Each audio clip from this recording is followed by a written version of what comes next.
This on, yes, good morning. So who here knows what social discovery is? Okay. What is social discovery? A process by which we expose ourselves to the opportunities we each create. A process by which we expose ourselves to the opportunities we each create. Okay. Who else?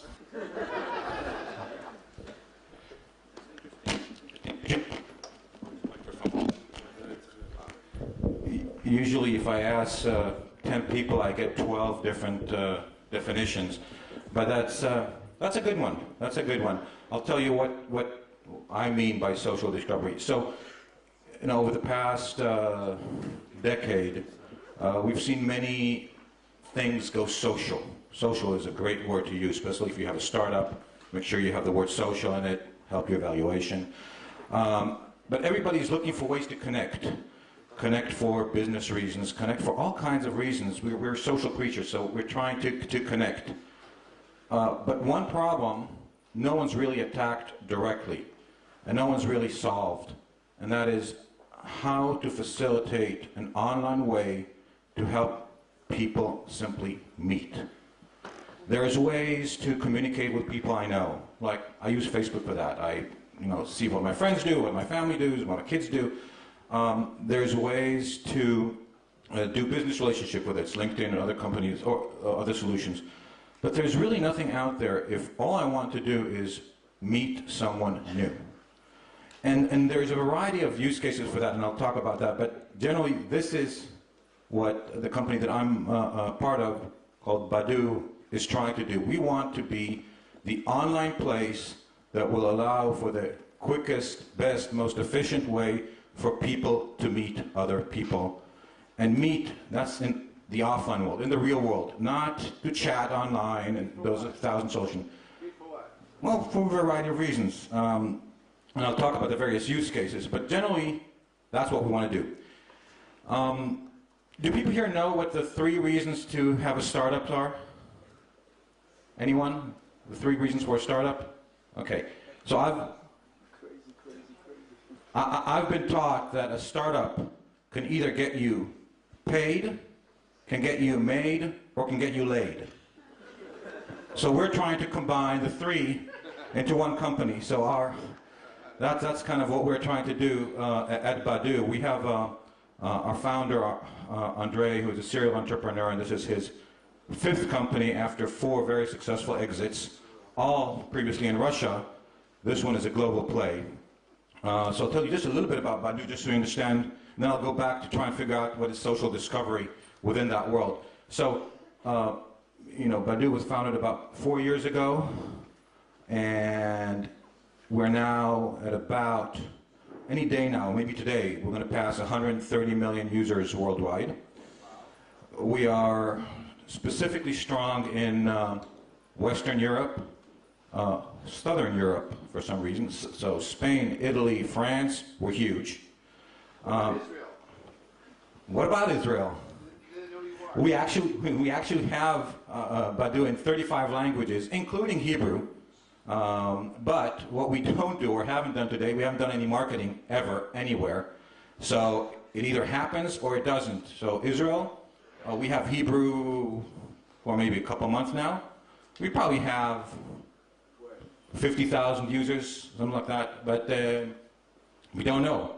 So you can go ahead and try it out if you want to. But we're very strong in Latin America. Brazilians love us. Brazilians are probably an interesting people because they're not really the Google guys, they're not really the Facebook guys. They've got Orkut and they got Badoo. We got over 10 million users in Brazil. Unfortunately, they don't pay as much, but that's a different story. So, we're doing very well. We've recently started to push and move our service into the one most important thing that wasn't there before, and that's not gambling. That's a different idea. Local. So what's the one thing you need to know if you want to meet someone? They got to be around you somewhere, because someone far away is maybe good for an online chat, but if you want to meet them, that's not really there. So we've got the variety of location-based offerings now where you can basically see who's nearby. And if you go to places where we are big, if you go to Paris, Madrid, Rome, it is unbelievable. You walk around with your iPhone or Android or whatever it is, and it'll show you 50 people who are within 200 yards of you. And that's, I'm not sure if you can grasp that. There's 50 people with their pictures saying, I want to meet someone. And you're part of those. And they're within walking distance. They're at the next Starbucks. They're at the next restaurant. They're at the next office building right next to you. And I think that's, proximity is a major, major dimension. So let me go back. What are the uses for social discovery that we know of? What's the number one use case for wanting to meet someone? Dating, okay. There's a spectrum on the world of dating. Yeah, anywhere from a hookup to a serious relationship to a long life partnership and marriage. Right, so dating, I'm not sure what that date is. There is actually another phase of that word that's called flirting. An interesting use case for us that we discovered is that people use Badoo, specifically those shyer guys, more nerdier. Who here feels in that category? Anyone?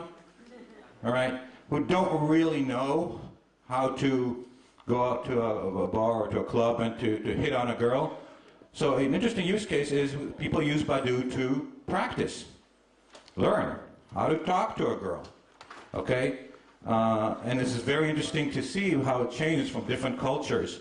I think the reason we're very strong in Latin countries, in Spain, Italy, France, Brazil, is there's an art to flirting, right? You're not as direct as some other cultures. You play around.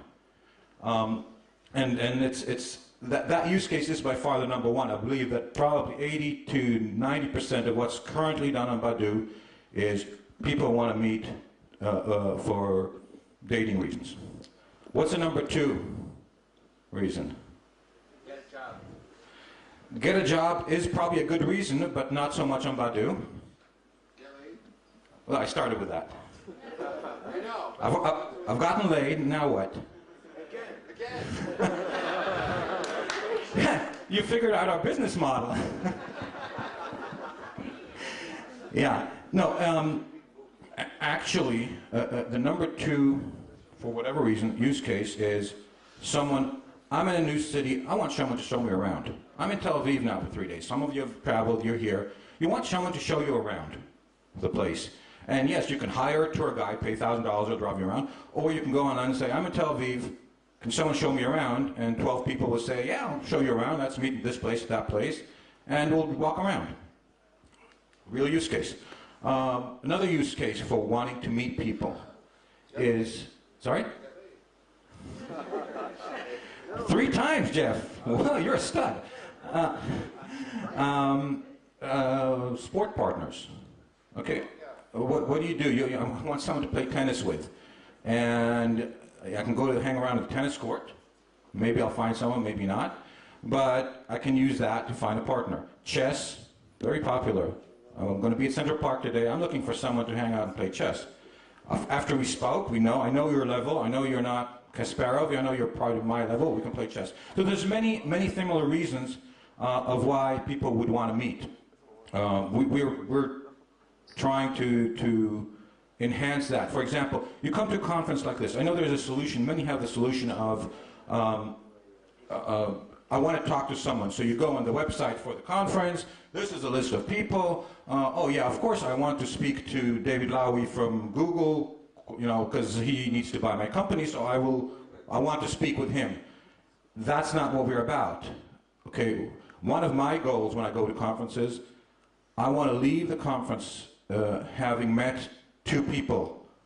One is someone that I just met, an interesting person, nothing to do with business. I have no need or use for that person, okay? But it's an interesting person. So if I leave a conference where I've met someone, that was a good conference. The other one, I want to meet a person for business reasons, but not someone I know. I'm not talking about someone that I've planned to, okay, I'm going to wait the end of his speech and I'm going to talk to him for some reason. It's just, oh my God, this guy has this solution that I could use for. I never knew about it before, and wow, okay, That's the type of meeting new people that we want to facilitate. Wow. Okay, I'll wrap things up. I think I'm pretty much there. Yeah, we're running the clock. There's one very interesting thing to remember is when you talk about technology for trying to facilitate that. Everybody familiar with the Netflix algorithms, right? To get you the great movie. The difference is, of what we're doing is, at Netflix, the movie doesn't need to like you back. So we need to make sure that we put something together that will allow me to like Mel, and hopefully Mel also would like me. I love you. Oh, I'm done. Thank you very much.